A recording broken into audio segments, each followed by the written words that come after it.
이 존 오웬이라는 사람이 쓴 책 가운데 죄와 유혹이라는 책이 있습니다.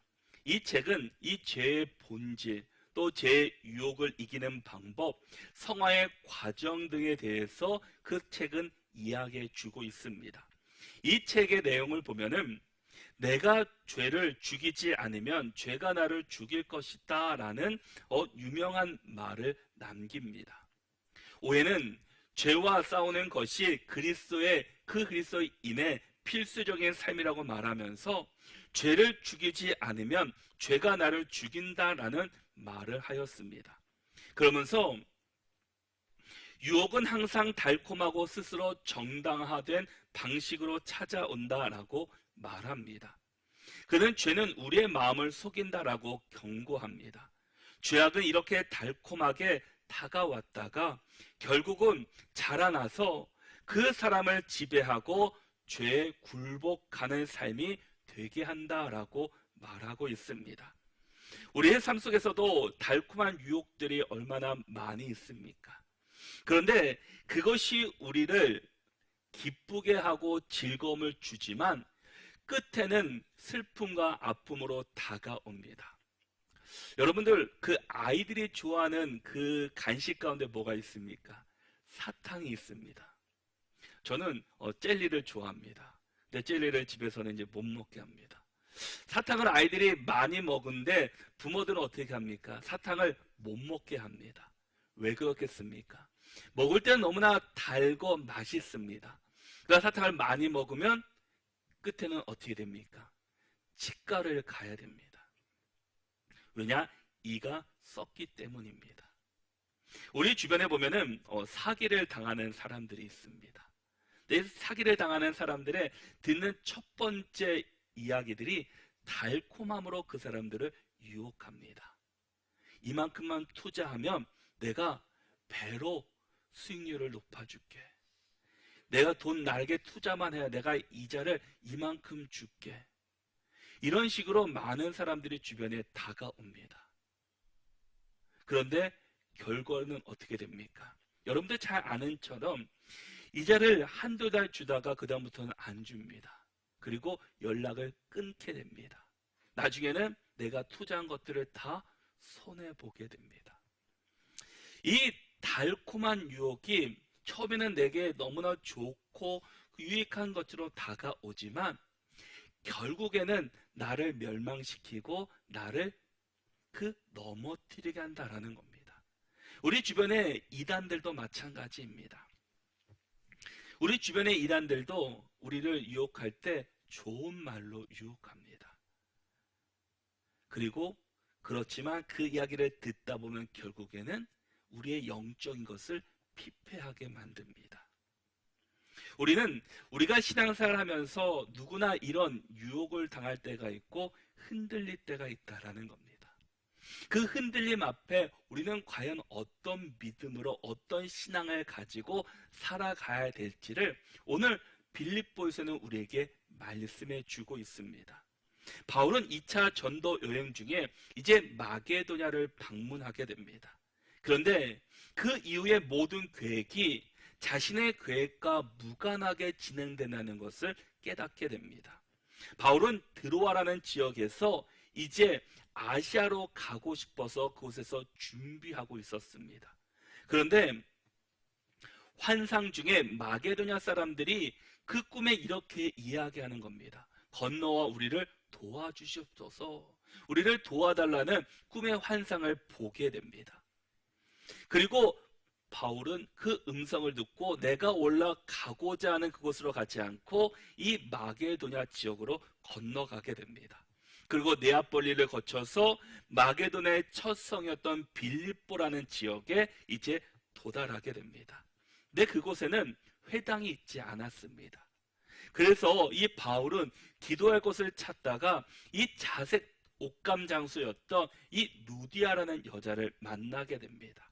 그리고 그 집에서 함께 예배하며 함께 기도했습니다. 그리고 그 후에 이 귀신 들린 한 어린 아이를 점치는 여자를 고쳐주게 됩니다. 그로 인해서 그 여자의 주인이 더 이상 수입이 없게 되자 이 바울을 고발하게 됩니다. 그래서 바울은 고발당해서 감옥에 붙잡히게 됩니다.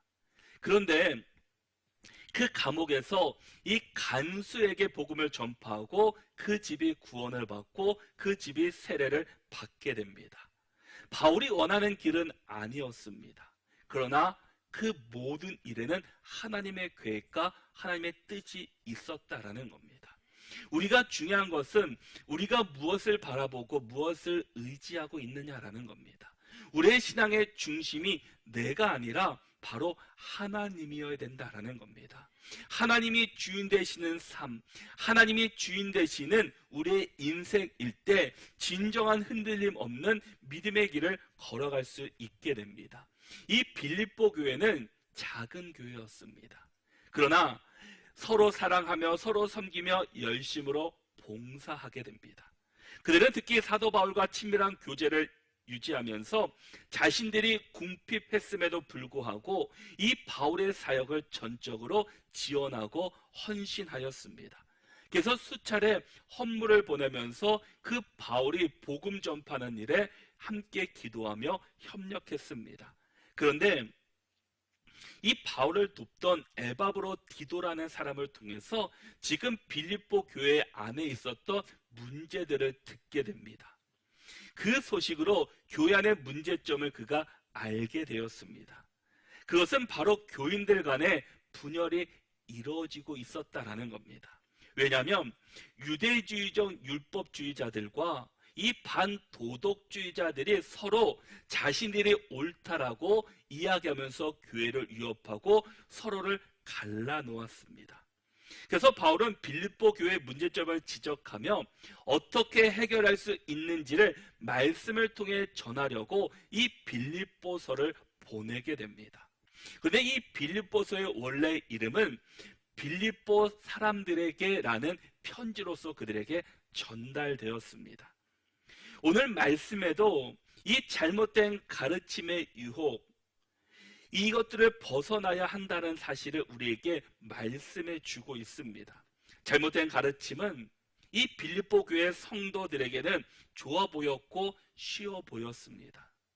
그래서 잘못된 가르침에 쉽게 노출되었고 심지어 신앙이 흔들리기까지 하였다라는 겁니다. 그래서 바울은 이 잘못된 가르침에 대해서 엄하게 경고하고 하늘나라 시민권을 가진 시민답게 살아가는 방식에 대해서 말씀해 주고 있습니다. 그러면 우리가 이 달콤한 유혹을 또 잘못된 가르침을 이겨내고 하나님 나라의 시민권을 가진 백성으로 살아가기 위해서 과연 우리가 어떻게 해야 되는지 오늘 본문에서 우리에게 세 가지로 우리에게 말씀해 주고 있습니다. 첫 번째는 이 잘못된 가르침에 대해서 분별할 수 있어야 합니다. 18절과 19절의 말씀을 보시면 내가 여러 번 너에게 말하였거니와 이제도 눈물을 흘리며 말하노니 여러 사람들이 그리스도의 십자가의 원수로 행하느니라. 그들의 마침은 멸망이요 그들의 신은 배요 그 영광은 그들의 부끄러움에 있고 땅의 일을 생각하는 자라라고 말씀합니다.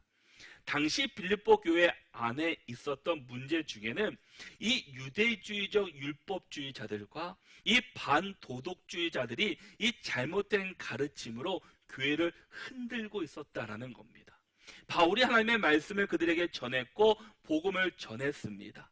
그런데 바울이 떠나자 이런 사람들이 나타나서 이 복음을 흔들고 사람들의 마음을 미혹시켰습니다. 이 유대주의적 율법자들은 이 도덕성을 강조하여 율법을 지켜야 구원을 받을 수 있다라고 말했고 이 반도덕주의자들은 믿음으로 구원을 받을 수 있다고 강조하면서 도덕을 무시하고 방종함으로써 이 빌립보 교회 교인들을 흔들어 놓았다라는 겁니다. 너희들이 구원만 믿음으로 구원받는 것이 아니라 그것도 있지만 율법적으로 행해야 된다라는 겁니다. 그리고 반도덕주의자들은 그것이 아니라 믿음으로 구원받기 때문에 도덕성이 필요 없다, 잘 살지 않아도 된다라는 식으로 그들을 유혹하고 있었다라는 겁니다. 바로 이러한 잘못된 가르침을 경계할 것을 당부하면서 이 구원의 완성을 위해 부단히 노력해야 할 점을 강조했습니다. 그래서 13절과 14절의 말씀에서 형제들아 나는 아직 내가 잡은 줄로 여기지 아니하고 오직 한 일 즉 뒤에 있는 것은 잊어버리고 앞에 있는 것을 잡으려고 표대를 향하여 그리스도 예수 안에서 하나님이 위에서 부르신 부름의 상을 위하여 달려가노라 라고 말씀합니다. 성도의 현재의 삶은 목표를 달성한 것이 아니라 장차 나타날 영광을 위해서 달려가야 한다라는 겁니다. 그러므로 성도는 세속적인 가르침이나 가치관을 가지고 살아가는 것이 아니라 그리스도와 연합된 자세가, 그런 믿음이 우리에게 필요하다라는 겁니다. 바울은 이러한 가르침을 토대로 이 반도덕주의자들의 가르침을 경계하고 하늘의 일을 생각하라라고 말씀하고 있습니다. 그럼에도 불구하고 이 바른 신앙을 갖지 못한 사람을 향해 십자가의 원수로 말씀하고 있습니다. 그들을 향해서 너희들이 잘못된 가르침을 경계하고 오직 예수 그리스도의 십자가를 의지할 것을 말씀하고 있다라는 겁니다. 바울은 지금 잘못된 가르침으로 인해 이 어려움을 겪고 있는 이 빌립보 교회 성도들을 향해서 내가 여러 번 너에게 말하였거니와 이제도 눈물을 흘리며 간곡하게 부탁한다라고 말씀합니다. 애통하는 심정으로 바울은 이 빌립보 교회를 향해서 부탁하고 있습니다. 이 심정은 예수께서 우리를 향하신 마음이기도 합니다. 주께서는 지금도 우리에게 말씀하고 있습니다. 예수님을 바라보라고, 예수님을 의지하라고, 예수만 붙잡고 살아갈 것을 우리에게 애통하는 심정으로 말씀하고 있다라는 겁니다. 여러분, 우리가 잘못된 가르침을 분별하기 위해서는 우리 안에 이 십자가와 부활이라는 그 믿음의 확신을 가져야 합니다. 우리가 확신이 없을 때는 우리는 흔들리게 됩니다.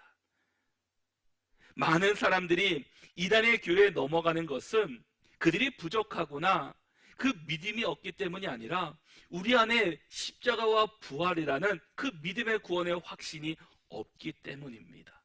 그래서 그들의 잘못된 교리에 그들이 넘어가게 됩니다. 그러기에 우리는 늘 복음을 고백해야 합니다. 신앙을 고백해야 합니다. 주님만이 나의 주인 되시고 하나님만이 우리의 인도자가 되시면 우리는 고백해야 된다는 겁니다. 그럴 때 우리가 흔들리지 않은 믿음으로 우리가 그 믿음의 길을 걸어가게 됩니다. 사람들은 이 율법주의자들처럼 내가 하나님을 믿음으로 구원을 받는데 그러면 내가 다른 일을 해야 되지 않나라는 생각을 가지고 있습니다. 그래서 어떤 사람은 착한 일을 많이 해야지 구원을 얻는다라고 생각합니다. 이것으로 부족하다라고 생각합니다. 그러나 복음을 고백한다는 것은 나의 주인이 하나님이심을 고백하는 겁니다. 그것이 우리 삶 속에서 드러내는 것이 믿음으로 살아가는 것이고 하나님께서 기뻐하시는 삶을 살아가는 겁니다. 하나님의 말씀 안에 살겠다라는 것이 바로 복음의 고백입니다. 내가 내 마음대로 사는 것이 아니라 내가 원하는 것만 하는 것이 아니라 예수 그리스도의 십자가, 오직 아버지의 뜻대로 행하는 자가 하나님께서 기뻐하시는 자다라고 말씀하고 있습니다. 십자가의 정신은 자기를 부인하고 그리스도를 따르는 것이고 십자가 외에는 자랑할 것이 없다는 여기는 신앙으로 우리는 살아가야 합니다.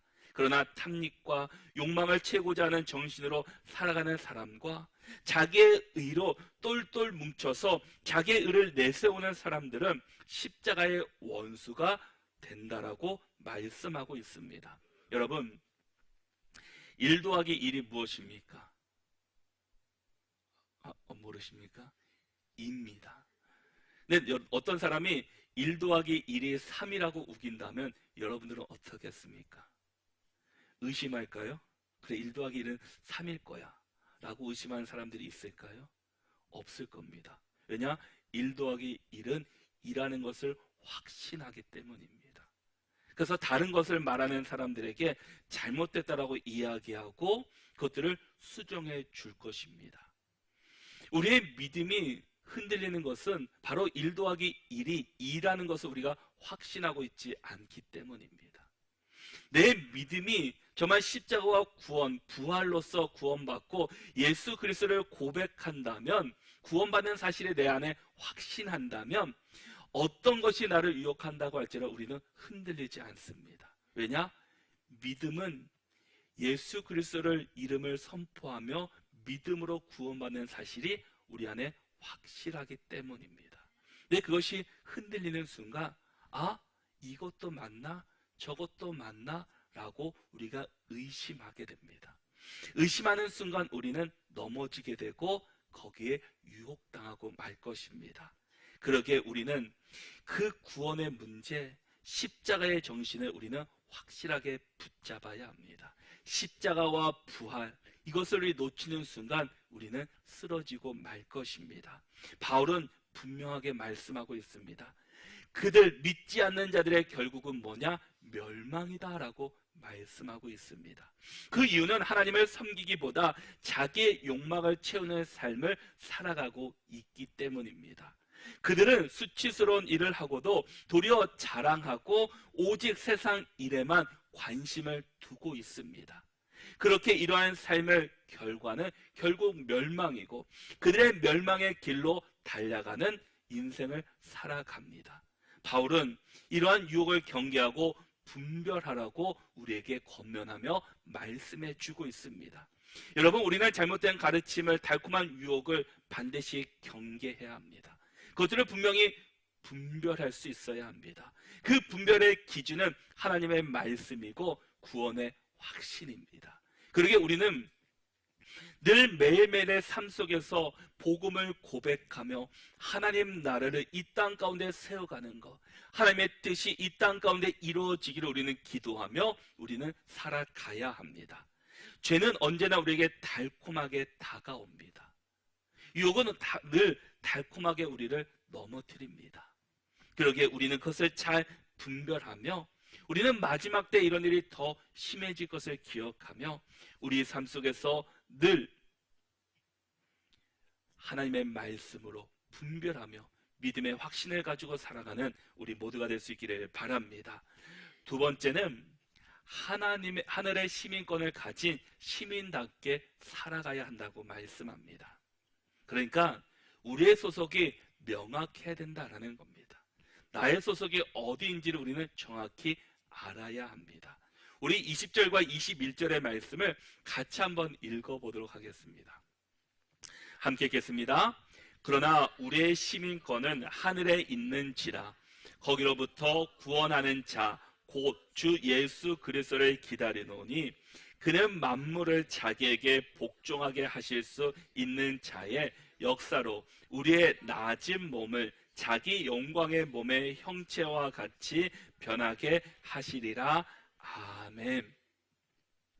바울은 십자가의 원수로 살아가는 사람들의 특징을 말한 후에 이 빌립보 교회 성도들을 향해서 그들 자신의 신분을 기억하라고 말씀하고 있습니다.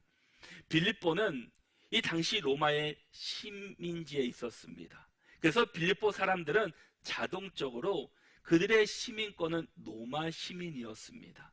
그들은 대부분은 로마에 가본 적이 없었지만 로마 시민으로서의 특권을 누렸습니다. 그리고 그것을 자랑스럽게 여기게 됩니다. 바울도 자신이 가지고 있던 모든 것을 배설물로 여긴다고 말할 때 그 로마의 시민권을 이야기했습니다. 바울은 로마의 시민권이었기 때문에 재판을 받을 때도 로마에 가서 재판을 받게 되었습니다. 이 로마의 당시의 시민권을 가지고 있으면 당시 다른 나라에서 그를 어떻게 위협할 수 없었기 때문입니다. 이 빌립보 교회 성도들은 로마에 살고 있지는 않았지만 로마 시민이 된다는 것이 어떤 의미인지는 그들은 잘 알고 있었습니다. 그래서 바울은 그들이 현실적으로 생각하고 있는 시민권을 말하면서 그들이 가지고 있는 그 세상적인 시민권이 아니라 하나님의 나라, 하늘나라의 시민권을 그들에게 강조하며 이야기해 주고 있습니다. 로마 시민권이 굉장히 중요한 것으로 여겨졌던 그때 이 빌립보 교회의 성도들은 그들이 자랑할 만한 이 로마 시민권보다 비교할 수 없을 만큼 더 귀중한 하늘 시민권의 가치를 깨달아야 할 것을, 너의 소속이 거기에 있다는 것을 바울은 그들에게 이야기해 주고 있습니다. 그래서 그 가치를 알고 하늘 시민답게 책임을 다해야 했습니다. 그 신분에 맞는 합당한 삶을 살아가라는 겁니다. 우리는 하늘의 시민권을 가진 사람들입니다. 이 땅의 시민권도 있지만 우리의 영원한 시민권은 하늘에 있습니다. 그 시민권은 변하지 않습니다. 시민권이 있다는 것은 나에게 주어진 이 권리와 의무와 혜택이 있습니다. 근데 아무리 이 많은 권리와 혜택이 있어도 시민권이 없으면 그것들은 나에게 아무것도 아니게 됩니다. 우리나라도 점점 이제 살기 좋아지면서 이 많은 혜택들을 우리가 누리고 있습니다. 그리고 어떤 조건만 되면은 그 혜택을 주게 됩니다. 그래서 자녀들에게도, 또 임신하는 임산부에게도, 또 청소년들, 또 어려운 분들, 어르신들, 그 기준에 맞게끔 혜택을 주게 됩니다. 그런데 중요한 것은 그 혜택을 받으려면 무엇이 있어야 합니까? 대한민국 국민이어야 합니다. 시민권이, 주권이 있어야 합니다. 우리에게 국민이라는 그 인증을 받을 때 그 혜택을 누릴 수 있습니다.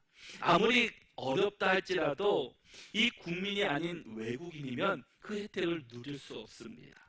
이것처럼 바울은 자신이 어디에 속해 있는지를 명확하게 기억하라는 겁니다. 우리의 시민권은 땅에 있는 자가 아니라 하늘에 있다는 것을 우리에게 다시금 말씀해 주고 있습니다.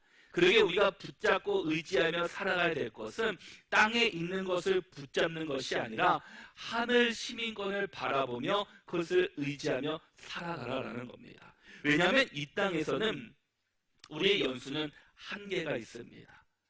아무리 오래 살고 싶다 할지라도 오래 살 수 없습니다. 그러나 하늘 시민권은 영원합니다. 그 영원한 시민권을 붙잡을 것을 우리에게 말씀하고 있다는 겁니다. 우리의 시민권이 하늘에 있다는 것을 말씀하면서 그 의미는 빌립보에 사는 사람들이 이 로마의 시민권에 의지하며 그것들을 자랑스럽게만 여겼기 때문입니다. 그러나 우리의 시민권은 로마 황제가 주는 그것과 비교할 수 없는 하나님이 주신 것입니다. 로마 시민권자들이 로마에 속했다는 것을 잊지 않듯이 우리는 하늘에 속한 시민권을 가진 사람임을 우리는 잊지 말고 기억하며 살아가야 합니다. 그리고 우리의 삶은 그 나라에 걸맞게 살아가야 합니다. 로마의 시민권자는 로마 황제가 책임지지만 하나님 나라의 시민권은 하나님이 책임져 주십니다. 그러기에 우리는 하늘의 시민권을 가진 사람으로서 우리가 이 땅 가운데서도 주어진 삶에 최선을 다하지만 늘 우리는 하늘 시민인 것을 늘 기억할 수 있기를 바랍니다. 그래서 에베소서 2장 19절의 말씀에서도 그러므로 이제부터 너희는 외인도 아니요 나그네도 아니요 오직 성도들과 동일한 시민이요 하늘의 권속이라 라고 말씀합니다.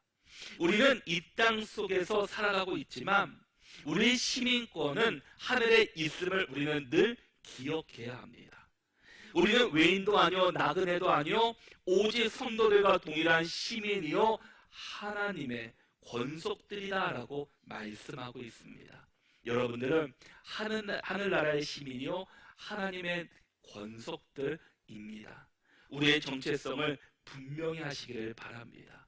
우리의 정체성은 바로 하나님 나라에 있다는 사실을 늘 기억하시기를 바랍니다. 우리의 정체성이 흔들리지 않는 순간 우리는 그 흔들리지 않는 믿음의 길을 걸어갈 수 있게 됩니다. 하나님은 우리를 예수 그리스도의 보혈로 하늘 백성으로 삼아 주셨습니다. 그러므로 그의 합당한 삶으로 품격 있는 삶을 살아가시기를 바랍니다. 그리하여 장차 나타날 하나님 나라의 영광에 신령한 몸으로 참여하는 그 은혜가 있기를 바랍니다. 지금 미국에 사는 그 이민 2세, 3세, 4세들은 이 자신의 정체성이 흔들린다고 합니다.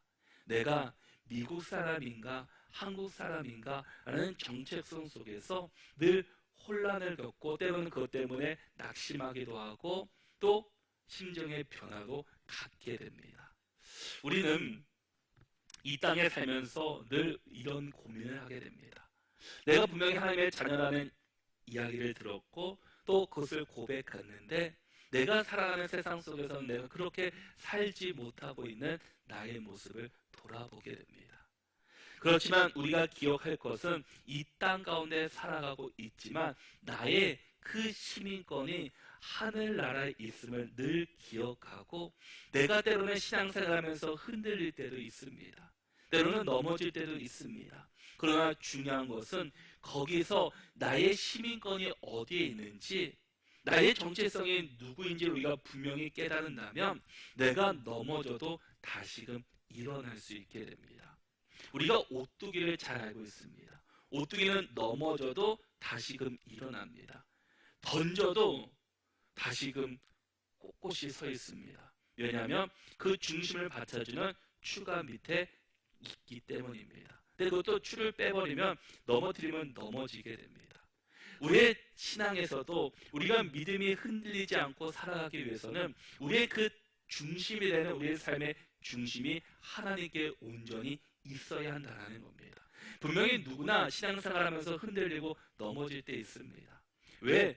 여러분도 안 그러시겠습니까? 저도 마찬가지입니다. 그러나 우리가 다시금 일어날 수 있는 것은 나의 주인이 하나님 되시고 나의 삶을 인도하시는 분이 하나님이시다라는 것을 우리가 깨닫기 때문입니다. 그러기에 우리가 복음을 고백해야 된다는 겁니다.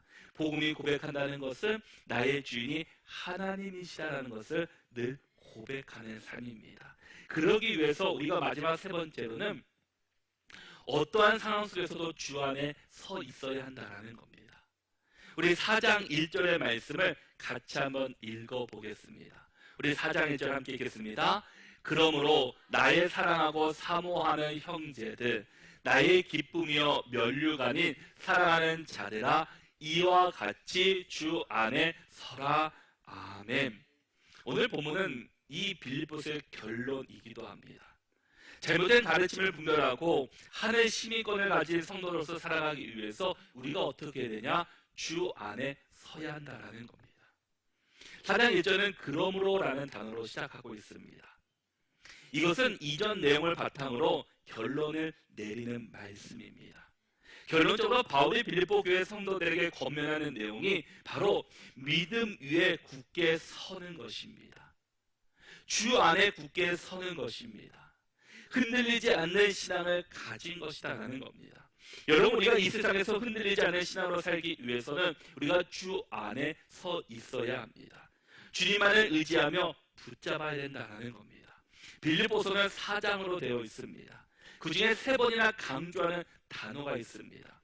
1절에서는 주 안에 서라라고 말씀하시고 2절에서는 주 안에서 같은 마음을 품으라라고 말씀하시고 4절에서는 주 안에서 항상 기뻐하라라고 말씀합니다. 주 안에 서고 주 안에 같은 마음, 주 안에 항상 기뻐할 때 하나님 뜻이 온전히 전파될 수 있고 하나님 안에 흔들리지 않는 믿음으로 우리가 살아갈 수 있게 됩니다. 주 안에라는 말은 우리가 끝까지 지켜야 할 자리를 가르쳐주고 있습니다. 우리 주 되시는 예수 그리스도 안에 우리가 자리를 잡고 그 자리를 끝까지 붙잡고 지켜가야 합니다.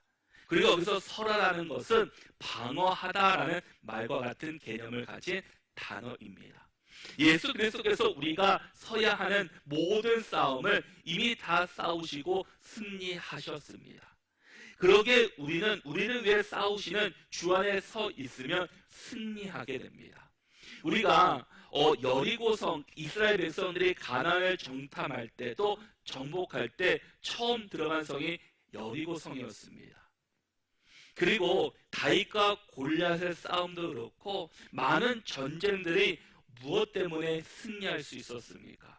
그들의 힘이 세서 그들의 능력이 대단해서 이긴 것이 아니라 주 안에서 싸우기 때문에 하나님께서는 그 전쟁에서 승리케 해주셨습니다.